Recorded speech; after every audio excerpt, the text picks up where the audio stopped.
జై శ్రీరామ్. అందరికీ నమస్కారం. వెల్కమ్ టు న్యూస్ అఖండ.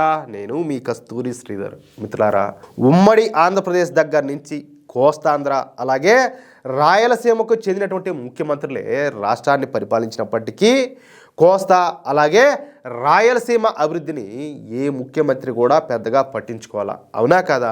అందరూ కూడా మన హైదరాబాద్ మీదనే దృష్టి పెట్టారు. దీంతో ఈ హైదరాబాద్ నగరం అంతా కూడా శరవేగంగా అభివృద్ధి చెందింది. ఇకపోతే కోస్తా అలాగే రాయలసీమ ప్రాంతాలలో అన్ని వనరులు ఉన్నప్పటికీ ఈ ప్రాంతాలపైన ఎవరో కూడా దృష్టి పెట్టకపోవడంతో ఈ రెండు ప్రాంతాలు కూడా పారిశ్రామికంగా వెనకబడిపోయినాయి. చెప్పాలంటే రాయలసీమ పరిస్థితి అయితే మరీ దారుణం.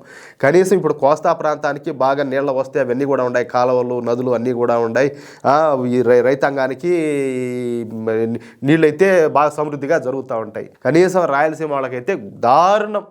కనీసం ఈ కోస్తాలతో పోల్చుకుంటే ఇంక అసలే దారుణం అన్నమాట. అయితే ఆంధ్రప్రదేశ్ రాష్ట్రంలో ఇప్పుడు వచ్చినటువంటి ఎన్డీఏ కూటమి ప్రభుత్వం మొదటిసారి ఆంధ్రప్రదేశ్ రాష్ట్ర అభివృద్ధిపైన దృష్టి పెట్టింది. సరే, సహజంగా ఏ ప్రాంతమైనా పారిశ్రామికంగా అభివృద్ధి చెందాలి అంటే దానికి విద్యుత్ సరఫరా అనేది అవసరం అన్నమాట.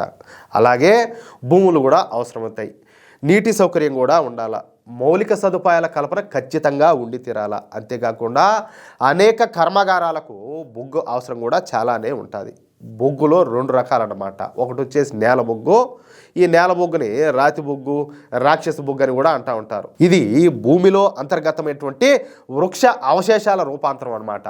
ఒక రకమైనటువంటి రాక్షస బొగ్గు రాయిలాగా గట్టిగా ఉంటుంది. ఈ బొగ్గును గనుల నుంచి తవ్వి తీస్తారన్నమాట. ఇక రెండోది వచ్చేసి కర్ర బొగ్గు. దీనిని ఈ కట్టెలన్నింటినీ కూడా కాల్చి తయారు చేస్తారు. దీనిని ప్రస్తుతం ప్రపంచంలో పెద్దగా అయితే ఉపయోగించడం లే. అర్థమవుతుందా? తరిగిపోతున్నటువంటి ఈ ఇంధన వనరుల్లో ఈ నేల బొగ్గు కూడా ఒకటి. ఇది శిలాజ ఇంధనం అన్నమాట. ఈ శిలాజ ఇంధనాలు జీవుల నుంచి ఏర్పడ్డాయి. సుమారుగా 300 మిలియన్ల సంవత్సరాల పూర్వం భూభాగం పైన ఉన్నటువంటి ఈ తేమ నేలలోని మహావృక్షాలు భూగర్భంలో కూరుకుపోయి నేల బొగ్గుగా మారిపోయినాయన్నమాట.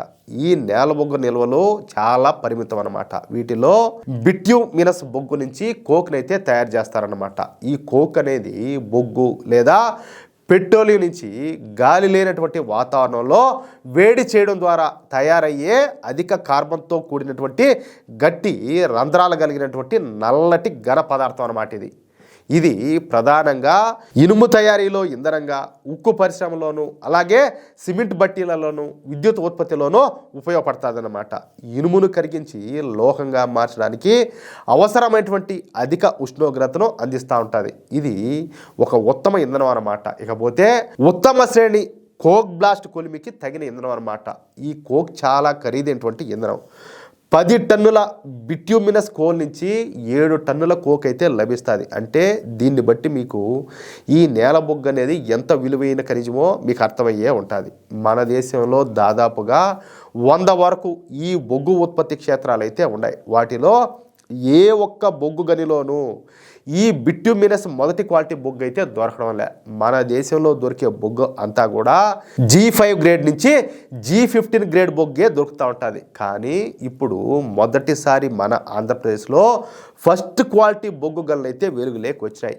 ఏలూరు జిల్లా చింతలపూడి మండలం రేచర్ల బ్లాకులో త్వరలో ఈ బొగ్గు తవ్వకాలన్నీ కూడా ప్రారంభం కానున్నాయి. ఈ బ్లాక్లో బొగ్గు తవ్వకాలకు అలాగే గ్యాసిఫికేషన్స్కు రిలయన్స్ ఇండస్ట్రీస్ సంస్థ అలాగే హైదరాబాద్ కేంద్రంగా పనిచేసేటటువంటి యాక్సిస్ ఎనర్జీ వెంచర్స్ ఇండియా సంస్థలు బిడ్స్ అయితే సమర్పించినాయి. దేశవ్యాప్తంగా మొత్తం 41 బ్లాకుల్లో బొగ్గు ఉత్పత్తి లేదా ఈ గ్యాసిఫికేషన్ కోసం కేంద్ర ప్రభుత్వం ఈ ఏడాది అక్టోబర్లో బిడ్స్కి అయితే ఆహ్వానించింది. ఇందులో 17 బ్లాకుల కోసం ఈ రెండు కంపెనీలు సంయుక్తంగా బిడ్స్ అయితే వేసినాయన్నమాట.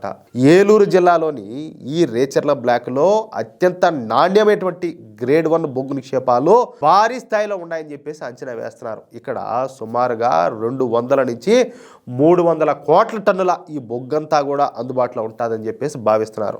ఏం మామూలు విషయం అదే. ఈ నిక్షేపాల ద్వారా ప్రతి సంవత్సరం కూడా 8,000 మెగావాట్ల విద్యుత్తును దాదాపు 60 సంవత్సరాల సంవత్సరాల పాటు నిరంతరాయంగా ఉత్పత్తి చేసే సామర్థ్యం ఉండాలని చెప్పేసి నిపుణులంతా కూడా విశ్లేషిస్తున్నారు. ఈ తవ్వకాలు కనుక ప్రారంభమైతే రాష్ట్ర ఇంధన అవసరాలకు ఇది కీలకంగా మారున్నదన్నమాట. అంతేకాకుండా పెద్ద ఎత్తున ఈ పరిశ్రమలను పెట్టుబడులను ఆకర్షించడానికి ఇది ఒక మంచి అవకాశం కూడా. అంటే కూటమి ప్రభుత్వానికి వెతకబోయినటువంటి తీగ ఖాళీ తగిలినట్టు ఇప్పుడు అత్యంత నాణ్యమైనటువంటి బొగ్గు లభించడం అనేది విశేషం అన్నమాట. తద్వారా ఆంధ్రప్రదేశ్ రాష్ట్రం అనేక లాభాలను అలాగే సౌకర్యాలను పెట్టుబడులను కూడా పొందనున్నది. అర్థమవుతుందా? అది విషయం.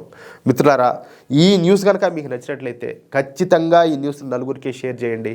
అలాగే ప్రతి ఒక్కరు కూడా మీ యొక్క అమూల్యమైనటువంటి అభిప్రాయాలను కామెంట్ రూపంలో తెలియజేయండి. ఇంకో విషయం ఏంటంటే, ఇంతవరకు మీరు గనక మన ఛానల్ను సబ్స్క్రైబ్ చేసుకున్నట్లయితే ప్రతి ఒక్కరు కూడా మన ఛానల్ను సబ్స్క్రైబ్ చేసుకోండి, సపోర్ట్ చేయండి ప్లీజ్.